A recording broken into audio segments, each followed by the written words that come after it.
When you came back from being deported, did the judge hold true and introduce you to his friend Duke? When we came back, the first night I got off the plane, remember that night at the Duke of Hanamoku night? We were staying we had in the Royal Hawaiian that night. Yeah, and you guys were underage. You said, "Will you get me a beer?" They were smoking dope and dropping acid, but they wanted a beer. And meantime, Duke was sitting over in the corner by himself. So I grabbed a beer and sat down with the Duke, and we're talking about his influence in Australia and Greg's influence in Australia. And he was telling me about the old days in town under the old banyan tree and shaping the boards on the beach, and about Wally Forsyth and John Kelly. And so Duke and I talked for maybe 2 hours that night. He passed away 3 months later. Wow. So I finally got to meet the Duke, and it was an honour and a great honour and a pleasure. Wonderful. Thanks for the question. Yeah, do you keep in touch with George Greeno? Oh yeah, I surf with George almost every day. He surfs Wadigo's beach on an air mat. And it's my regular check in the morning, as is his. I get there about 8:30, my wife goes to gym, I go down to Wadigo's. He's always there on his air mat. Yeah, speaking of George, once again, referring to the auction, I'm really proud of the stuff that I've been able to pull up. Bob shaped a board when he went to the Mooring Poke factory with a flex tail that was influenced. Basically, it was George's knee board, and they left enough foam in there so they could stand up and ride it. And then following on that, Corky Carroll's. Corky came up with a flex tail model of his own that Hobie designed, and you'll see it down at the auction as well. And Corky will be glad to tell you how good it worked. So once again, I try really hard. I spend like 2 years finding the things that I know that these guys shaped, the kind of boards that they built, and I try to pattern the auction around that. And like I said, there's a great McTavish set, there's a killer Brewer set.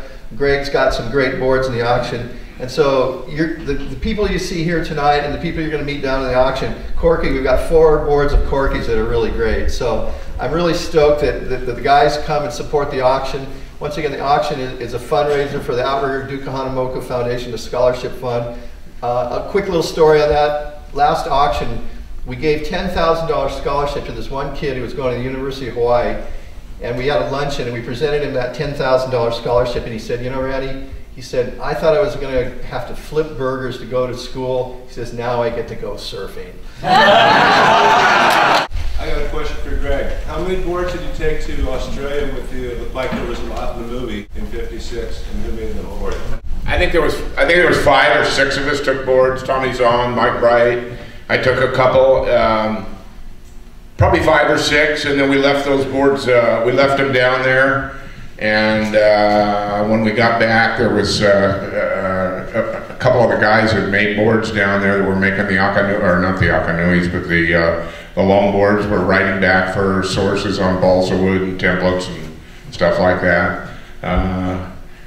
I hear they've still got a couple of the boards down there in one of the museums or something. I never really thought the Australians, as proud as they are, would ever admit that the boards we brought down there kind of got things kicked off down there, but McTavish is an honest guy. Mate, it's in all the history books, Greg. The kids learn it at school. Actually, Mitch had told me one time, he said, "You know, Greg," he said, "I was a 13-year-old kid standing on the beach when you and Mike were surfing, wherever in hell it was, I lost track. And he said, I decided right then and there, and that's what I was going to do with the rest of my life." And for a midget to admit that is a pretty big deal, you know. Were those Quiggs boards you took down? Quiggs, were they Quigg shapes?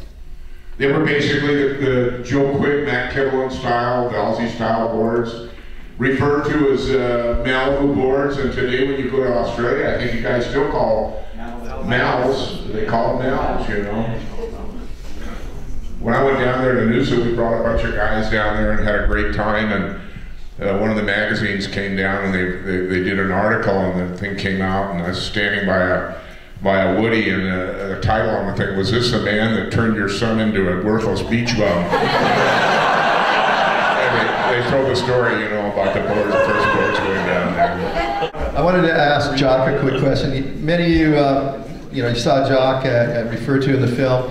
In the late 60s, really, with the longboards, it was really hard to surf pipeline. I mean, it was really tough to get in the tube. I got a Butch Van Arsdale was considered the first Mr. Pipeline. Boards began to go short, and Jock Sutherland took over the mantle of Mr. Pipeline. And Jock also won the Surfer Pole that year as the best surfer in the world. And then he joined the Army and disappeared, and that opened the door for Jerry Lopez. And I just wanted to say, giving the opening there from you to Jerry. Oh yeah, Jerry was a talent guy basically, and we grew up on the North Shore, and we basically paid our dues early. Took a lot of wipeouts, and realized in watching Butch, some of the stuff he did on the old boards was great. The 10-foot boards, red 10-foot board. I think Dick shaped.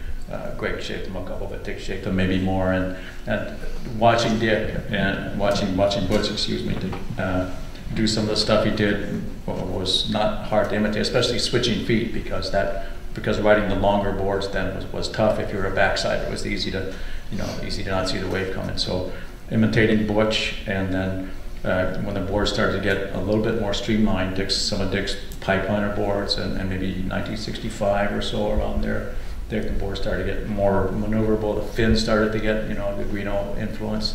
Fins started to get a little sleeker, so you could turn them more easily. And so when Jerry started to come out, he'd been Al Moana trained.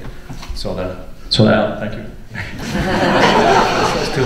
So when Jerry brought his Al Moana bowl, surfing his finesse, his sense of timing out there, the Pipeline, it fit in. But because of the first boards, I think it was a Wardy that he was riding, he was purling a lot. We got him to angle his takeoff, and just a few little tips, and then he was off and running. So it was great to be able to surf with him for a couple of years.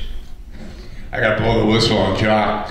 When we first went to the North Shore, there was nobody surfing, and his mom lived right at Chung's Reef, and I remember Jock when he was this big, and he was this big, still crapping in his pants, and he ended up turning into one of the very best surfers of the North Shore. Yeah, thanks, I appreciate that, Greg. I don't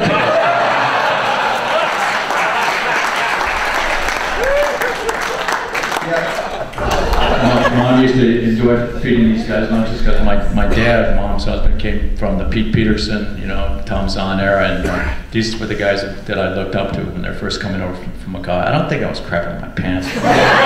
One other thing I wanted to comment on, and I'd like Dick to follow up on this one, was really, you saw in the film a lot of accolades for Mike Hinson. And Mike Hinson was the first one to really take the low rail board, and that changed everything. And Jerry Lopez told me that at Pipeline, the low rail made it possible to finally really pull into the tube. And Dick followed up on that with a lot of design. Dick actually came out with a 3-fin board long before the thruster ever came along, and utilized that shapes. And it's progressed that, when you think about that, that was the late 60s, early 70s, and here it is 40 years later, and Dick's still up here on the stage, so that says something for him. I still have Butch's template from 1962. I call it the Pipeliner. I still use it. This is for Greg. How was that big day at Makaha in '69, and is it true that you haven't surfed since then? I was standing next to Freddie Hemmings one time, and there was a bunch of us, and they said, this is Leroy Grannis, and he took photographs, and this is Freddie Hemmings, and he won this, and this is Greg Noll, he had a big day at Makaha, and Freddie nudged me, and he goes, yeah, you bug on, you're still riding that same wave. I don't know, it was just a big old day, and there's been a lot of, this and that about it, and it was, it was a day that I won't forget, and it's probably been too much said about it already. I've seen Greg surf since then, at Double Island Point, when he came to Noosa. You went out with Bill Wallace and you went surfing at Double Island Point. So to answer your question, Greg has still kept surfing. Good job. Ladies and gentlemen, thank you very much. Thanks for Randy Rarick.